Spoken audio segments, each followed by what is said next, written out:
Mes frères et mes sœurs, la khutbah du Jumu'ah d'aujourd'hui, elle est capitale, vitale et primordiale. Avant que je commence par un verset du Coran, je vais vous donner des chiffres qui font froid dans le dos.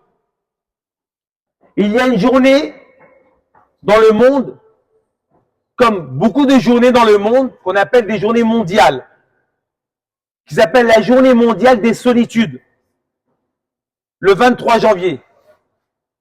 Eh bien, chaque année en France, écoutez bien, 20% de la population française souffre de la solitude.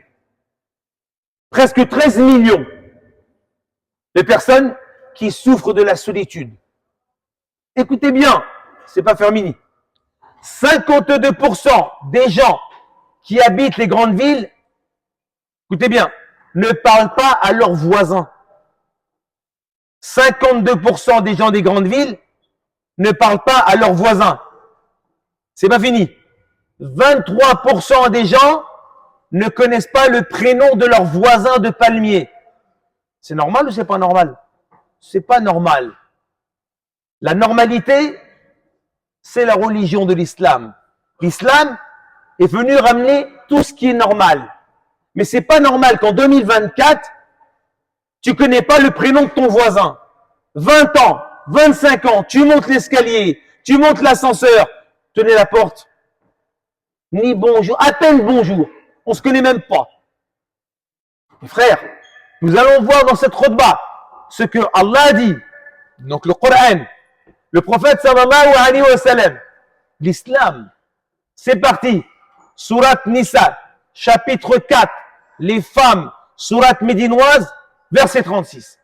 Allah tabaraka wa ta'ala dit wa'budu Allah wa la tushriku bihi shay'an wa bil walidayni ihsana wa bidil qurba wal yatama wal masakin wal jari dil qurba wal jari dil junbi. Dans le sens, Allah tabaraka wa ta'ala dit adorez Allah, ne lui attribuez aucun associé. Alhamdulillah. Ayez un comportement d'excellence envers vos deux géniteurs. Et tous ceux qui connaissent l'arabe, vous savez très bien que le mot Hassan veut dire bien, mais Ihsan veut dire meilleur. Et Allah, qu'est-ce qu'il a dit? Ayez un comportement d'excellence, Ihsan, avec vos deux géniteurs. C'est pas fini. D'excellence envers vos proches parents, d'excellence envers les orphelins, d'excellence envers les pauvres, d'excellence envers le voisin loin, proche, et d'excellence envers le voisin loin. Dans le Coran, Allah met en exergue, écoutez bien, d'avoir un excellent comportement avec les parents, c'est normal. Et ensuite, les proches parents. Et ensuite, les orphelins. Et ensuite, les pauvres. Et 2 fois les voisins. Proches et loin. Qui est ce voisin dont Allah mentionne dans le Coran? Le grand savant Ibn Hajar al-Asqalani du 7e siècle, dans un de ses recueils qui s'appelle Al-Fath al-Barri, de 16 volumes. Au volume 5, volume 4, page 495, il dit que le voisin, comme Allah mentionne dans le Coran, c'est le musulman, le non-musulman, le pervers, le pieux, le loin, le proche, l'ascète, l'ignorant et le savant. C'est tout ça. Un autre savant qui s'appelle Ibn Kathir, au tome 1, écoutez bien, page 230, il dit c'est quoi le voisin dont Allah mentionne dans le Coran? Il a dit mais le voisin proche c'est le musulman et le voisin loin c'est le non-musulman. Et d'autres savants pendant 14 siècles vont ouvrir des fenêtres, ce qu'on appelle des tafasirs, des exégètes, et tous les 14 siècles, qu'est-ce qui va se passer? Tous les savants vont interpréter c'est quoi le mot voisin dans le Coran. Alors on va commencer par le premier hadith.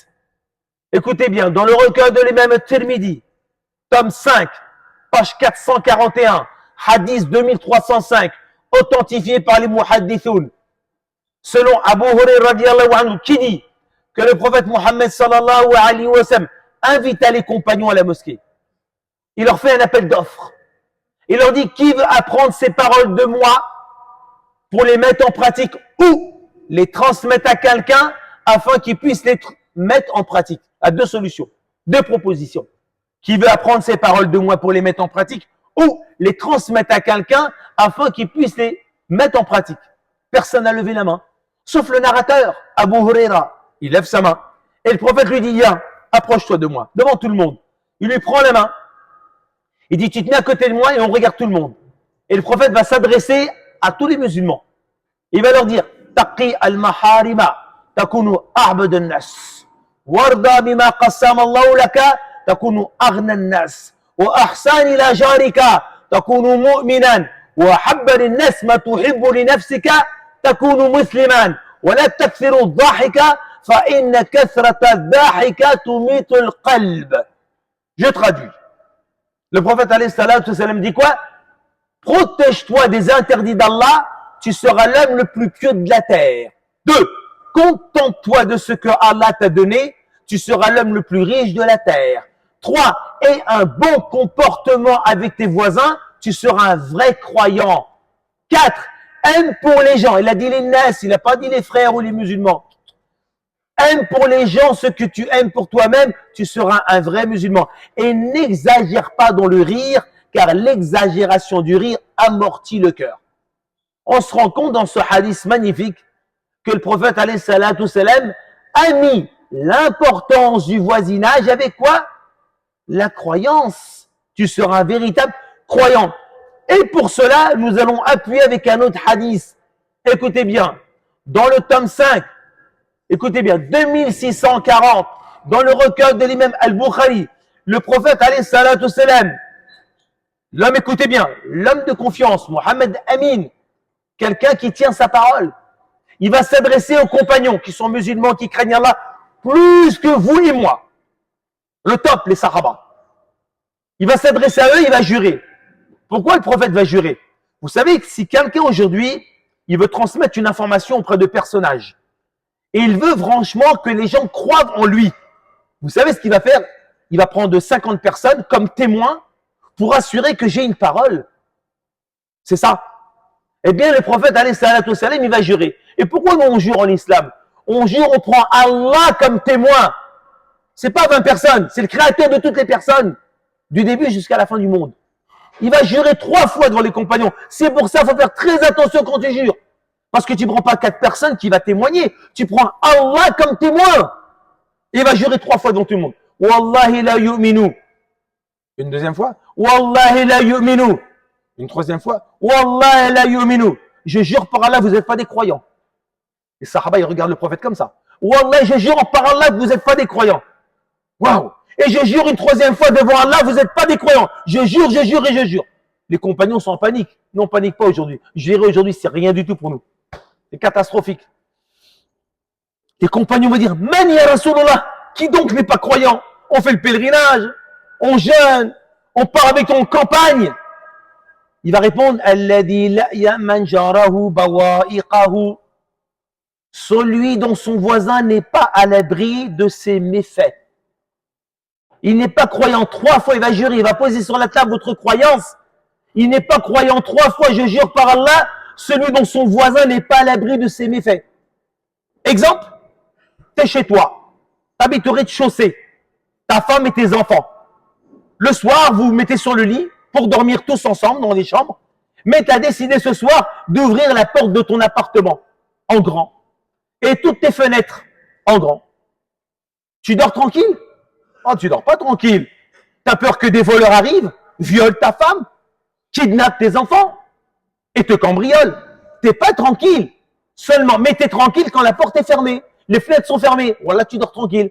Eh bien, le prophète, qu'est-ce qu'il dit? Alayhi salatu wassalam, Wallah, vous n'êtes pas croyant. Celui dont son voisin n'est pas à l'abri de ses méfaits. C'est-à-dire que ton voisin, il a peur de toi. Il a peur. Il a peur du musulman. Il flippe. Et c'est qui le voisin? Le Coran, Allah l'a descendu. Les savants l'ont expliqué. Le voisin en islam, c'est qui? L'imam Aouza, Hassan al-Basri, l'imam Zuhri. Écoutez bien, et Aïcha. On dit que le voisin en islam, ce sont les 40 maisons autour de soi. C'est un avis juridique. Allez, c'est une fatwa. C'est un ijtihad, un effort d'interprétation. Et pourquoi ils ont dit cela? Sur quoi ils se basent? L'imam Aouza, Hassan al-Basri, l'imam Zuhri, Aïcha. Parce qu'ils ont un dalil. une argumentation qui est un hadith du prophète Mohammed sallallahu alayhi wa sallam, selon Uqba, dans le recueil de l'imam Tirmidhi, qui dit que le prophète alayhi salatu wa sallam, un compagnon est venu le voir, il dit, ô messager d'Allah, je viens me plaindre de mon voisin le plus proche. Et le prophète alayhi salatu wa sallam appelle Abu Bakr et Omar, deux superstars. Venez ici. Ils arrivent, Abu Bakr et Omar, deux futurs califes. Il leur dit, allez crier devant la porte de la mosquée. Pourquoi il leur a pas dit, allez crier devant la porte du marché? Il y a beaucoup de monde. Non, parce qu'au marché, il y a qui? Il y a les musulmans, et puis il y a les non-musulmans, et puis il y a les Mazdéens, et puis il y a les Zoroastriens, et puis il y a les polythéistes. La liste est longue. Non, je veux vous adresser aux musulmans là, qui font l'Umrah, qui font la salat. C'est à eux, ce message, il doit s'adresser à eux. Alors allez crier devant la porte de la mosquée que le voisinage s'étend à 40 maisons autour de vous et ne rentrera pas au paradis celui dont son voisin n'est pas à l'abri de ses manigances. Tu rentres pas au paradis si ton voisin, il craint tes manigances. Alors le voisin, il n'est pas important? Mes frères, nous avons deux relations capitales dans cette religion. La religion, écoutez bien, il y a une relation qui est verticale et une relation qui est horizontale. La relation verticale, c'est quoi? Nos relations avec Allah.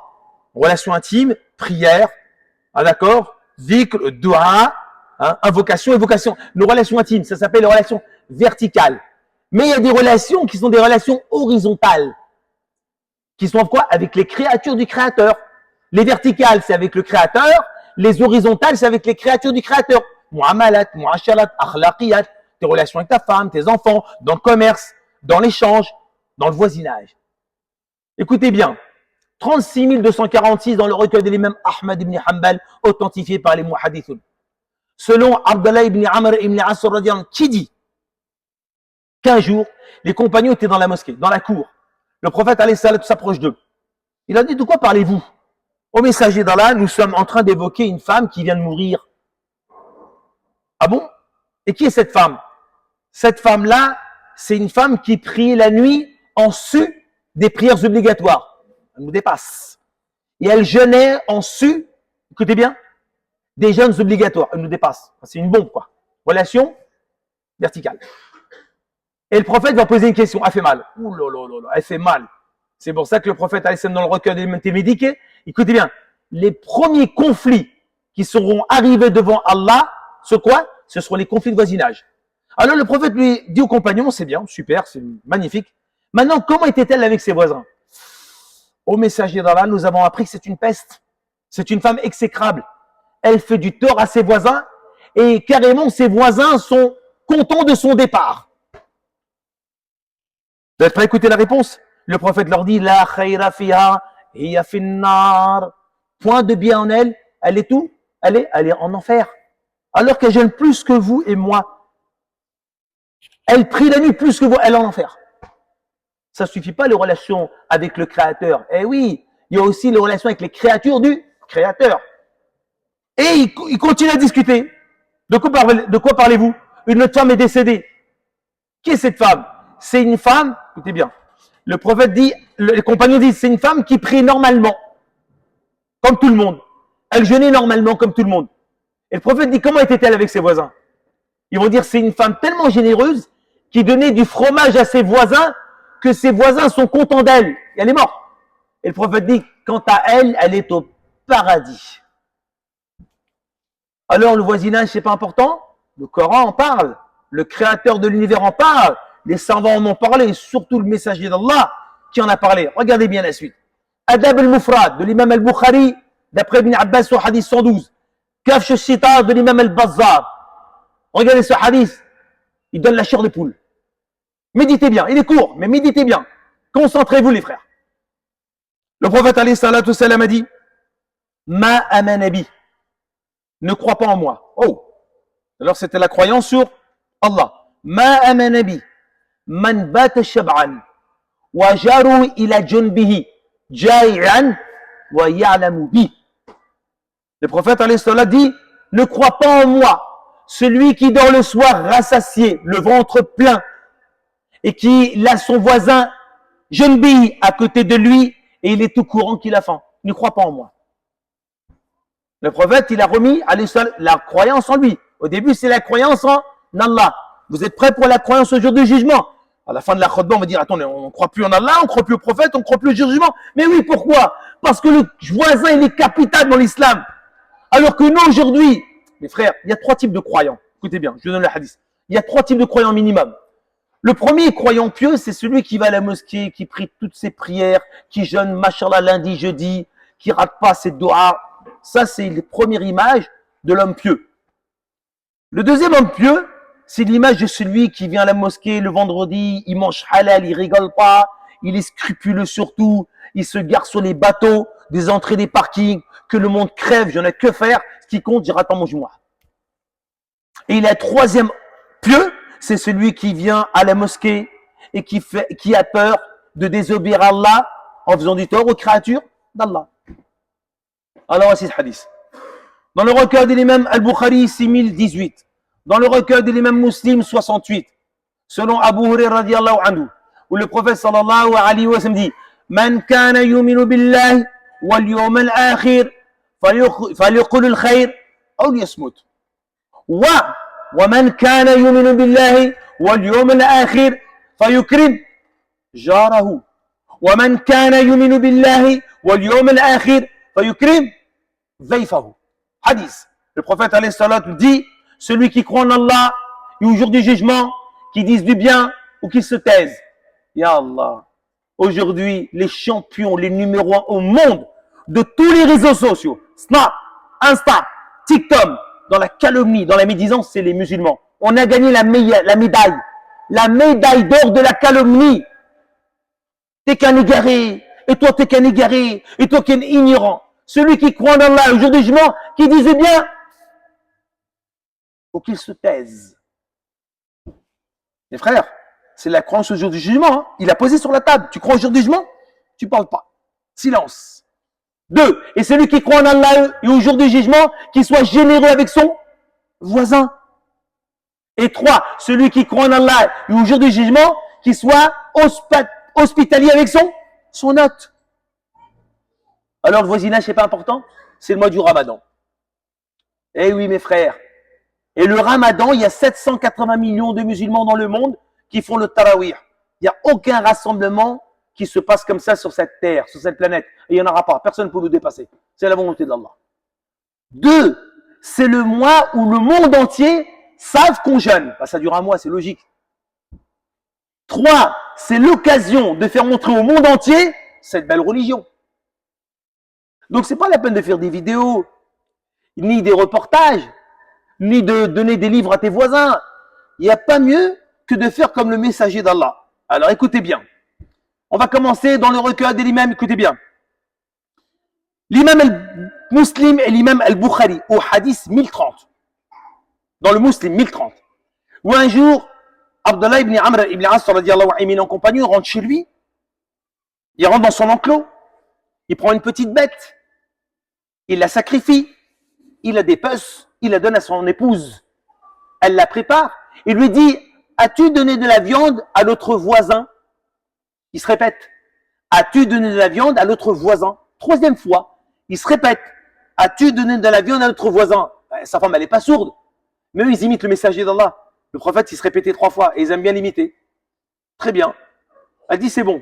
Car j'ai entendu le messager d'Allah, sallallahu alayhi wa sallam, nous dire, Gabriel n'a cessé de me recommander le voisinage à tel point que je pensais qu'il avait une part à l'héritage. Ya Mohammed le voisin, Ya Mohammed le voisin, Ya Mohammed le voisin sallallahu alayhi wa sallam. Gabriel n'a cessé de me recommander de lire le Coran? Non, il n'a cessé de me recommander le voisinage. Je suis Gabriel, t'es le messager de Dieu. Le voisinage. Il n'a cessé de me recommander Gabriel le voisinage. J'avais peur qu'il avait une part à l'héritage. Écoutez bien, le grand compagnon Abu Dar al-Rifari, dans le recueil de l'imam Abu Daoud al-Tayalisi, authentifié par les hadiths, raconte que le prophète Mohammed sallallahu alayhi wa sallam dit, ô Abu Dar, il lui parle, ô Abu Dar, si tu prépares un plat, écoute bien, si tu prépares un plat, mets de l'eau dans la gamelle pour augmenter le volume afin d'en donner à tes voisins. Oh Abu Dar, si tu prépares un plat, n'hésite pas à augmenter de l'eau pour augmenter le volume afin d'en donner à tes voisins. Le soir, quand on mange, il reste pas quelques briques? Pourquoi on se force? Il reste pas quelques samoussas? Il reste pas un peu de tiède? Il reste pas un peu de 2-3 cuisses de poulet avec des olives? Pourquoi tu n'aimes pas ton voisin? Non, moi je suis musulman, je suis la sunna, mais quand ça t'intéresse. Oh Abu Dar, si tu prépares un plat, donc maintenant le ramadan, on a compris que quand on fait les courses, on fait plus les courses pour nous, on fait les courses pour nous et le voisin. Oh non quand même, ah ben si, t'es musulman, t'es pas musulman. Tu suis le prophète ou tu suis pas le prophète? C'est qui ton exemple? C'est qui ton modèle? T'as un autre modèle que lui, dis-le. Oh Abu Dar, si tu prépares un plat, n'hésite pas à rajouter de l'eau pour augmenter le volume afin d'en donner à tes voisins. Ça c'est hors ramadan. Et le ramadan, on est généreux. Alors mes frères, qu'est-ce qu'on attend? Qu'est-ce qu'on attend pour faire montrer cette belle religion? Du matin au soir, on dit, on nous aime pas. On est détesté dans les coins d'humanité. On nous critique. On est des moins que rien. Ben vas-y, prouve le contraire. Tu vas faire des débats avec les gens. Tu vas pas gagner. Nous, on veut gagner qu'avec la parole. Mais quand c'est pour mettre 2-3 olives et une brique, ah non, c'est un truc de malade. Allah dit dépensez. Surat les hypocrites, ça fait peur. Dépensez avant que la mort l'arrive à l'un d'entre vous. Et qui disent Rabbi, ramène-moi sur la terre, ajalan qarib, un temps court. Fa saddaqa wa akuna minas salihin. Hein? Wallah, ramène-moi sur la terre, un peu de temps. Pourquoi faire? Je fais que l'aumône. Pas autre chose. T'es sûr? Non, non, que l'aumône, que l'aumône. Ça s'appelle un verset de projection. Et je vais être parmi les gens pieux. Réponse d'Allah, verset 11. Allah ne retarde pas le terme quand le temps est arrivé. On va regretter d'avoir fait le bien aux voisins. On parle pas à nos voisins. On ne connaît pas les prénoms des voisins et on ne fait pas sadaqa ikram à nos voisins. C'est la fin du monde ou quoi? On veut la fin du monde, nous les musulmans? Regardez, et ça c'est pour les femmes, bouche une bonne nouvelle. Trop forte les femmes. Regardez bien. Dans le recueil de l'imam Ahmad ibn Hanbal, authentifié par les muhadithun, selon Anas radiyallahu anhu, qui dit que le prophète Mohammed sallallahu alayhi wa sallam dit: ô femmes musulmanes, n'hésitez pas à faire des cadeaux à vos voisines, ne serait-ce qu'un pied de mouton. En 2014, si tu offres un pied de mouton à ton voisin, il va le prendre comme une moquerie. Mais il y a 14 siècles, c'était pas une moquerie. Ils avaient faim, les Sahaba. Ils avaient des pierres attachées au ventre, c'était énorme. Honneur à nos mamans, rahmatullah alayhi. Honneur à nos mamans qui sont mortes, qu'Allah leur fasse miséricorde et qui nous manquent. Je m'adresse à tous les anciens là, les papas, les mamans. Moi, je me rappelle les années 80. Quand j'étais petit, j'avais 6-7 ans. Ma mère, elle me prenait des fois le mercredi, quand j'avais pas école, et elle partait chez la voisine. Mais jamais elle sortait de la maison sans passer par la cuisine. Elle prenait quoi? 1 kilo de sucre et un paquet de café. Témoignez-le que c'est la vérité. Les anciens s'en rappellent. Jamais, nos mamans allaient chez la voisine, les mains vides, ça se faisait pas. Elles prenaient quoi? 1 kilo de sucre ou un paquet de café. Nos mères, elles étaient illettrées. Elles savaient pas lire, elles savaient pas écrire, mais elles connaissaient la sunna. En 2024, nous sommes arrivés à l'avarice, à son paroxysme.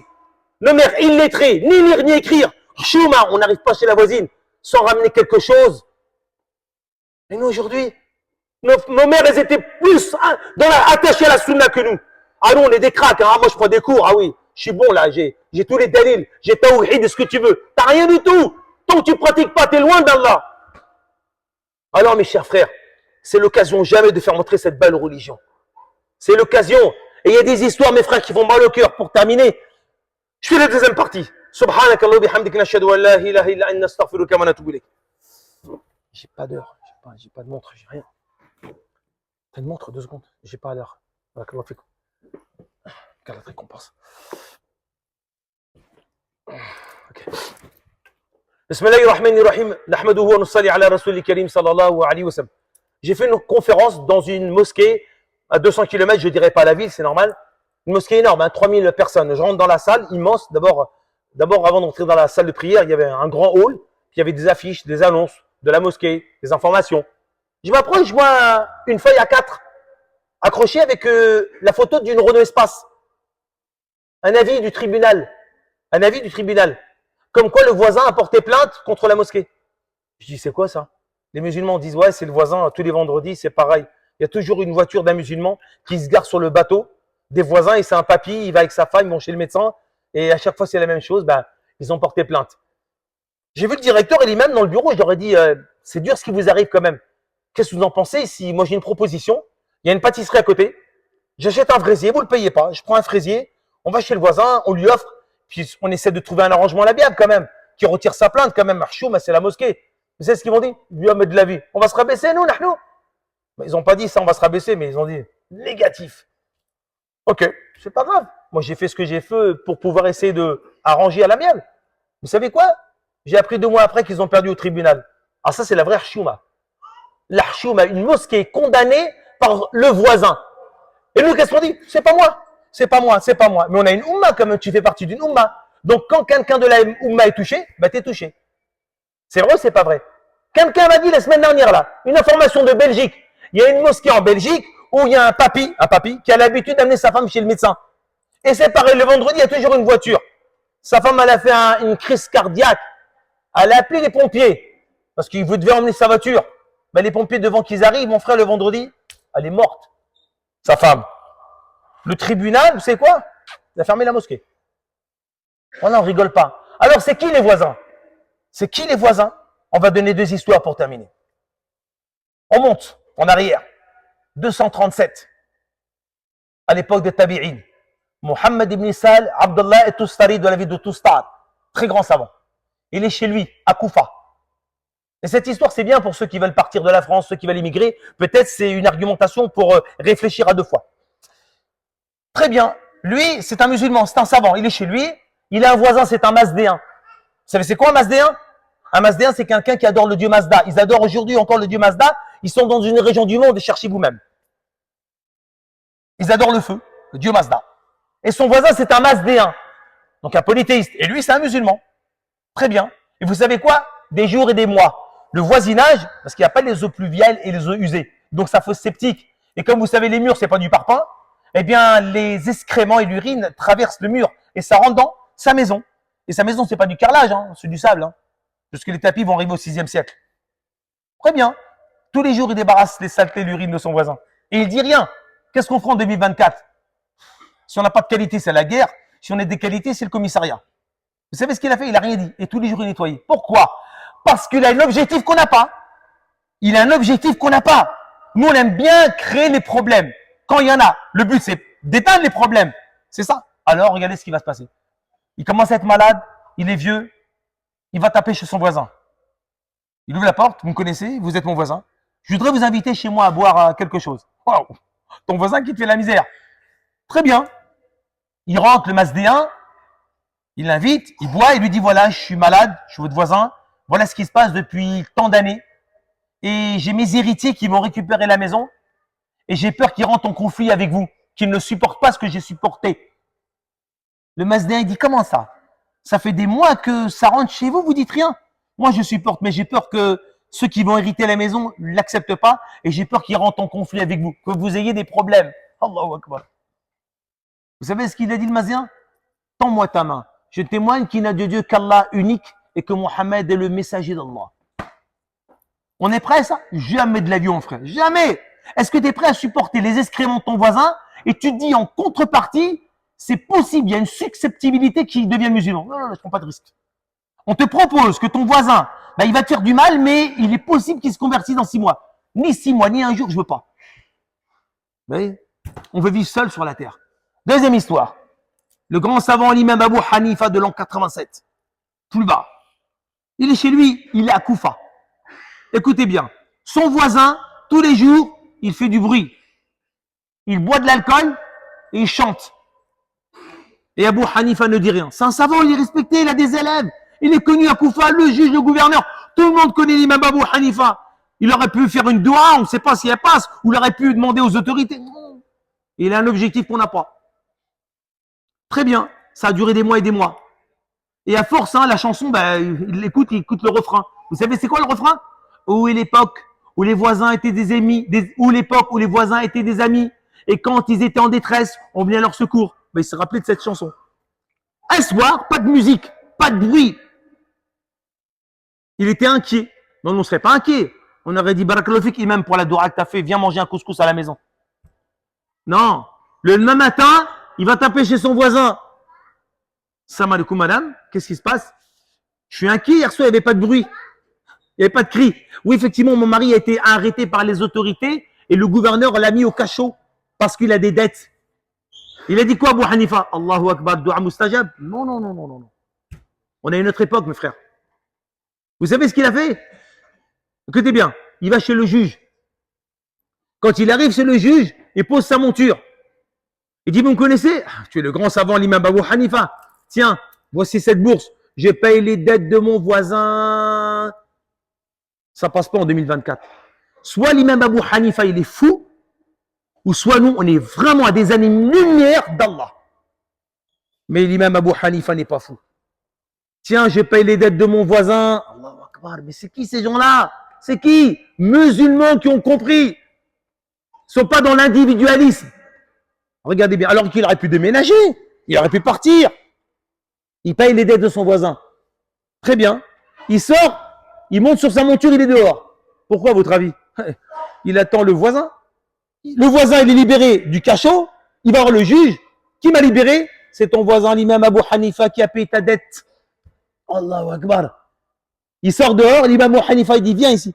Monte, je t'emmène gratuitement chez toi, Uber. Et quand il monte derrière en croupe, l'imam Abu Hanifa lui dit, t'es sûr qu'on n'est pas à une époque où quand les voisins sont des amis, on ne vient pas à leur secours. Il dit, je témoigne qu'il n'a de Dieu qu'Allah et Mohammed est le messager d'Allah. Et tout. C'est pour ça que la religion a avancé à plus de 80 km par jour. En moins de 90 ans, Andalousie, Indonésie. Aujourd'hui, l'islam sort de la maison, mon frère. L'islam sort de toi. Les sunnas sont partis à des années-lumière. Les voisins, tu ne parles pas avec eux alors qu'Allah en parle dans le Coran. Qu'est-ce qu'on va dire devant Allah le jour du jugement concernant ce verset du voisin? Vous pensez qu'Allah il va le zapper? Il dit, bon, c'est pas grave ça. On rigole ou quoi? C'est pas possible. On va t'interroger sur ce verset. Surat Nisa, verset 36. Et un excellent comportement avec tes voisins, proches et loin. Alors mes frères, je vous demande une faveur. C'est le mois du Ramadan. Ce soir, pas demain parce qu'on va refroidir. Hein. Parce que le but de la khutbah, c'est de sortir avec une plus-value. C'est pas de sortir avec la connaissance. Parce qu'autrement, je donne les références des livres et bouquiner. Non, non, non. Chacun rentre ce soir, ta femme et toi-même, tu dis voilà, on est un voisin. On est en froid. Peut-être qu'on n'est pas en froid. Mais ce soir, quand tu fais tes briques, ou du tchap, ou du mafé, ou du tandoori, ou de la harira, débrouille-toi, ou shraba, tu prépares un peu en plus. Et si tu n'oses pas y aller parce que tu as du mal, ça brûle, envoie ta fille, envoie ton fils. Tac, tac, tac. Bonjour, monsieur Dupont. Oui, voilà. C'est mes parents. C'est le mois du Ramadan. C'est le mois de la générosité. Tenons, on vous offre ça. Qu'est-ce qu'ils vont penser de vous? Wallah, tout ce que j'ai entendu sur les médias, c'est bon. La vérité, elle est là. C'est une belle religion. Allahumma hadina fi man hadayt, wa afina fi man affayt, wa tawallana fi man tawallayt. Ya Allah, ya Karim. Fais qu'on soit des bons musulmans envers les voisins loin et les voisins proches. Allah, fait que le jour du jugement, quand tu vas nous interroger sur ce verset du Coran, parce que le Coran c'est un argument pour nous ou contre nous, comme ton messager l'a dit, Ya Allah, fait que ce jour-là, on réponse favorablement et qu'on a vraiment donné le droit au voisinage. Ou Allah, le jour du jugement, fait qu'on soit à la hauteur concernant le voisinage. Ou Allah, fait que le jour du jugement, on soit bon et qu'on réponde du bien pour le voisinage. Ou Allah, fait que pendant ce mois du Ramadan, on soit généreux avec les voisins, fait qu'on connaisse nos voisins, fait que l'islam se répande par notre cause pour le voisinage. Ou Allah, t'as descend la guider dans le monde entier. Allah descend la guider dans la communauté musulmane. Allah met l'amour entre nous. Allah met l'union entre nous et fait qu'on déverse la générosité dans le monde entier. Subhana rabbika rabbil izzati amma yasifun wa salamun ala al-mursalin walhamdulillahi rabbil alamin.